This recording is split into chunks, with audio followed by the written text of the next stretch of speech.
नमस्कार मित्रांनो. बऱ्याच ग्राहकांना प्रश्न आहे, की जे आता नॉन डीसीआर पॅनल आपण लावत होतो, हे बंद झालंय का चालू आहे?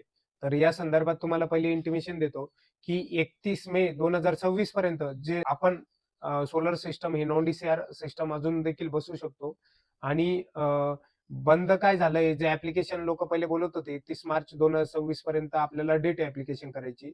तर ती डेट आपण 31 मे 2026 पर्यंत करू शकतो. असं काही नाही की 31 मार्चच्या पहिले ॲप्लिकेशन व्हायला पाहिजे होतं आणि 31 मेच्या नंतर 31 मेच्या पहिले कमिशनिंग व्हायला पाहिजे होतं. आपण ॲप्लिकेशन 29 मे 2026 ला देखील करू शकतो. 30 मे 2026 ला पण करू शकतो.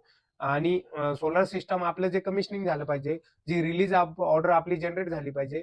तर ही रिलीज ऑर्डर आपली 31 मे 2026 च्या पहिले जनरेट झाली पाहिजे. याच्यामध्ये तुम्हाला एकच काळजी घ्यायची आहे, तुमचं जे लाईट बिल आहे, काही पेंडिंग असेल, ज्या लोकांना सोलर सिस्टम बसवायचे तर ते तुम्ही पूर्णपणे नील ठेवा.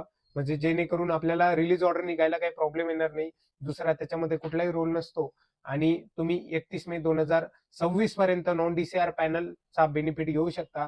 त्यानंतर जर तुम्ही बोलले आपल्याला सोलर सिस्टमचा प्रोजेक्ट बसवायचा आहे 10 किलोवॅटच्या वरती किंवा नॉन डीसीआर सोलर सिस्टम मध्ये, तर 1 जून 2026 पासून ते पूर्णपणे बंद करताय गव्हर्नमेंट. त्याच्यामुळे आपण नॉन डीसीआर पॅनल त्याच्यामध्ये यूज नाही करू शकत.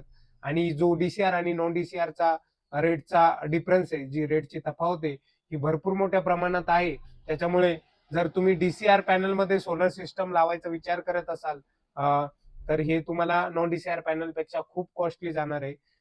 जवळजवळ एका पॅनल मागं 5 ते 6,000 रुपयाचा फरक डीसीआर आणि नॉन डीसीआर मध्ये पडत असतो. त्याच्यामुळे ज्या लोकांना डीसीआर पॅनल नाही लावायचे आणि नॉन डीसीआर पॅनल इन्स्टॉल करायचे, त्यांना अजून देखील वेळ आहे. तुम्ही अजून देखील तुमचे सोलर सिस्टमचा प्रोजेक्ट हा 31 मे 2026 पर्यंत कमिशनिंग करून घेऊ शकता. त्याच्यामुळे लवकरात लवकर निर्णय घ्या आणि नॉन डीसीआर पॅनलचा बेनिफिट घ्या. धन्यवाद मित्रांनो.